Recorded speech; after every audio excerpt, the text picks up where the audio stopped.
Jeff Sickafoose. We live here in South Whitley, Indiana. Have a 1,600 sow faro to finish farm. Yeah, we just started as kind of a trial. We were having some problems with some intakes in our sows, and we talked to Terry, and he thought he could help us out.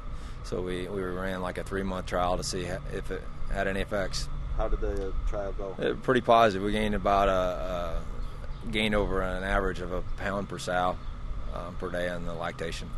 I'd say our average would be about right at that 14, maybe 14 and a half, and they peak at 18 to 19 pounds. Ended up with maybe 10-15% of the sows we weren't real pleased with coming out of the farrowing crate, and I think it's made a big difference with them.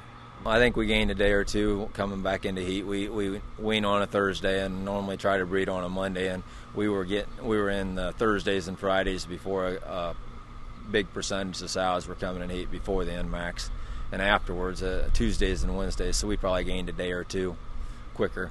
One thing that he really helped us out on is that obviously soybean meal creates heat units within a pig. So at some point in time, by backing off the soybean meal, I think some other companies had the philosophy that it would actually hurt production, but we actually saw a higher rate of intake from the animals. So with the less concentrated feed, actually got better production. So that might be one example where we actually improved by at least a lesser cost ration. We probably saw the biggest example of that was with the EnMax and the lactation feed. We probably cut our bean meal by, I'd say, close to a third, and our intakes went up, and milking and everything stayed really well. We didn't have near as much problem with the sows tailing off in the summer as what we did the year before. Yeah, in the farrowing house. Yeah.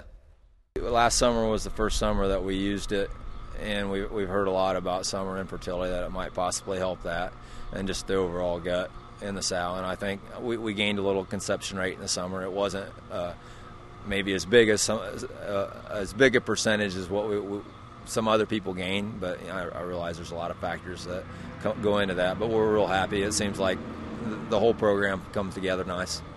We had just a small problem with HPS, and I think that it probably helped that out, just a little bit of ileitis too, and we basically use no medication, just a little bit of Tylenol, we'll pulse in here or there, but we don't really use any medication other than the Regano, and it seems like it's helped that problem a little bit. We started almost a year ago. The 2 smallest pigs in every litter, we try to single them out and give them a dose within the first, as soon as we can get them, 12 to 24 hours. And it seems like it made a big difference. Our pre-weaning mortality, I think we probably gained about 1.5% because of that. If we do put them in the nursery deck, in your birthright decks, we do give them another dose when we put them into the milk decks. Okay. And it seems like it helped that transition a little too. Well, I think the management's the key. When we first got them, we tended to wait too long and not get them in the deck near quick enough. And if anyone's running into issues, I would say that that's probably the biggest thing. We need to single them out as soon as possible and get them in the deck, and let the milk in the deck do the work. Yeah. Absolutely. Even though obviously milk prices have gone up, but yet when you have up to maybe $15 a pig just in feed cost in that pig in that farrowing crate, yeah, every one of them we can get a healthy weaned pig. Yeah. I guess the bottom line is we try to squeeze a little bit out of every single angle you can. I mean, like if you have $150 in feeding that sow through lactation and gestation, you better try to wean every pig you can get out of her. I mean, obviously, if it's not a good viable pig, we don't want to stick it in the nursery, but all the way through. I mean, we don't skimp on the nursery rations or the finishing rations. We want to keep them at a level where our production stays good, and we are efficient in that manner. It seems like our intake on they take to the pellets quicker. They just seem like we go through 3 times a day and get the pigs up and make sure they're all running around and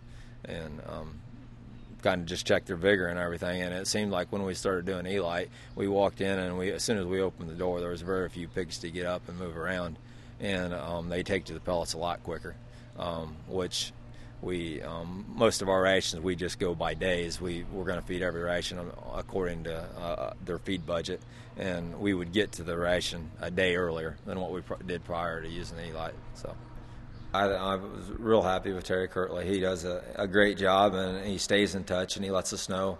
He's always figuring the least cost ration, and from the standpoint, he will take inputs like distillers and wheat mids and say, hey, maybe we need to switch from the mids to distillers this month, that we can save you a little money.